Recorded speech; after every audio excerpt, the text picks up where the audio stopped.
The cruelest financial trap is not debt, not overspending, not even failure. It is the moment a disciplined man realizes he has been doing the respectable thing for years and still getting weaker. He saved, he stayed careful, he delayed pleasure, he avoided stupid mistakes, and yet the life he was trying to reach kept moving further away. Picture him on the train home after work, early 30s, shirt still sharp, eyes already tired. He opens his banking app and sees the biggest balance he has ever had. For one brief second, he feels relief. Then he opens property listings. The deposit target has moved again. The mortgage has moved again. The neighborhoods that once felt possible have moved again. He has more cash than ever, but less reach than before. That kind of moment does not break your budget. It breaks your faith in the rules. Because nothing dramatic happened. No collapse, no addiction, no reckless spiral. Just a clean, humiliating realization that doing everything right did not move him closer to financial power. That is the part people almost never explain properly. The problem is not saving. The problem is using saving as if it were strategy. It is not. Saving protects. Strategy repositions. Saving buys time. Strategy changes trajectory. If you confuse the two, discipline stops being a ladder and starts becoming a cage. So let us name the damage correctly, not one cost. 7 ways a responsible man can look stable on paper while becoming structurally weaker in real life. 7 ways restraint can quietly fail when it is disconnected from leverage, ownership, and position. The first cost, you protect the number but lose the position. Your account balance survives. The digits stay alive. That is the deception. While you protect cash, the world reprices around you. Housing, healthcare, education, better locations, better networks, better businesses, better schools for your future children. Everything that upgrades a life moves faster than your caution. The saver sees stability. The market sees idle capital losing a quiet war. The second cost, you become better at enduring pressure, but not better at escaping it. He learns to cut spending, stretch the month, live on less, say no to comfort before comfort even asks. That sounds mature, but survival is not mobility. If all his money comes from one salary, one employer, one body, one calendar, then he does not have wealth architecture. He has a single point of failure dressed up as adulthood, and when a fragile structure meets more defensive saving, the man is not expanding. He is simply compressing himself more efficiently. The third cost, you start starving the machine that was supposed to raise your future income. This is where disciplined men quietly injure themselves and still call it responsibility. They cut waste. Good. Then they cut capability. Save on tools, save on training, save on recovery, save on presentation, save on software, save on relocation, save on rooms that would have changed their standards.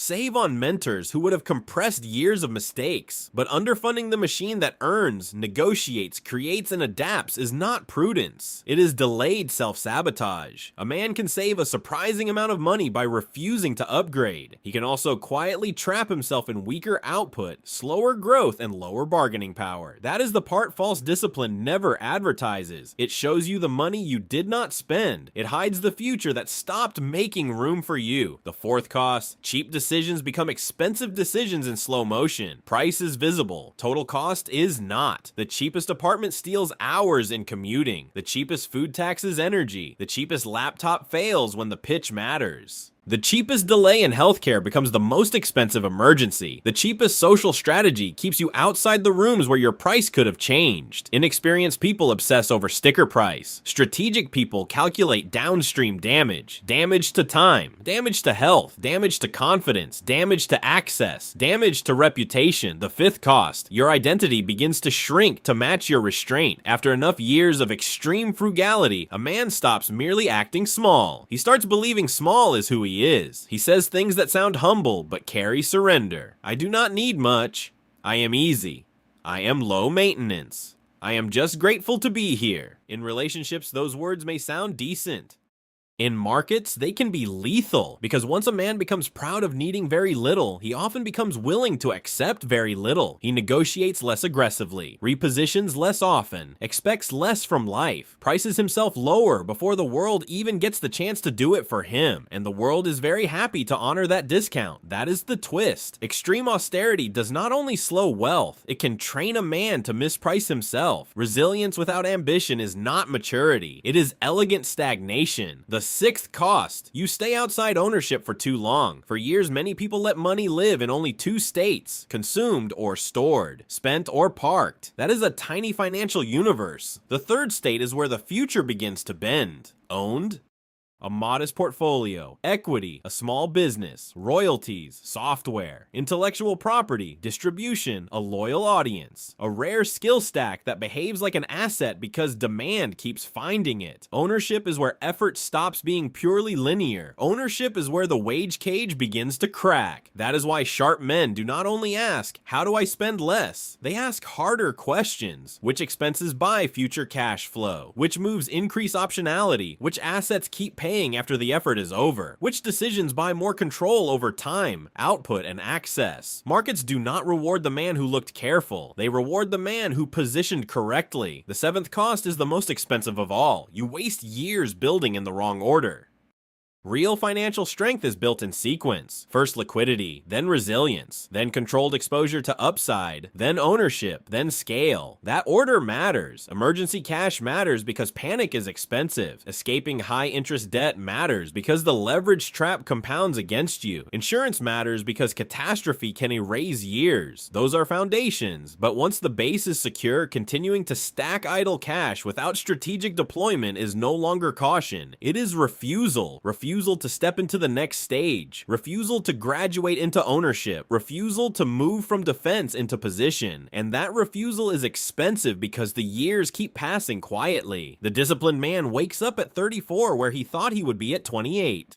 Then at 38 where he thought he would be at 31, and one day he realizes the tragedy was not laziness, not recklessness, not stupidity. It was sacrifice in the wrong sequence, and sacrifice in the wrong sequence can waste a decade without ever looking like a mistake. Now let us be precise. This is not a sermon for gambling, not a call for blind speculation, not a fantasy about playing venture capitalist with rent money. Real strength still begins with stability. A man should build liquidity. He should remove predatory debt. He should protect himself from preventable collapse. But once he has breathing room, the mission changes. Capital cannot remain a moral trophy. It has to be assigned toward earning power, toward capability, toward better environments, toward access, toward ownership, toward assets that compound, toward positions that reduce dependency. This is where money stops being a security blanket and starts becoming an instrument, a bridge, a shield, a vote, a quiet employee. Some expenses are capital leakage. Cut those hard. They exist to soothe insecurity, imitate status, or medicate boredom. But some expenses are force multipliers. Keep those. Upgrade the things that sharpen judgment, strengthen energy,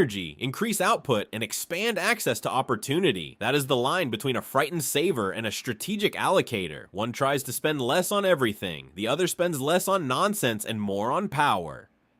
That is why so many responsible people grow poorer the harder they try to save. They were taught to defend cash, but not deploy capital. Taught sacrifice, but not positioning. Taught endurance, but not leverage. The advice sounds moral. That is exactly why it is so dangerous. It gives men the emotional comfort of discipline while leaving them structurally underbuilt for the economy they actually live in. Save enough to breathe. Eliminate the leverage trap. Protect the floor. Then move. Buy time, buy skill, buy access, buy optionality, buy ownership. Let money protect you, yes, but do not turn caution into identity. The goal was never to prove how little you could live on. The goal was to become harder to corner.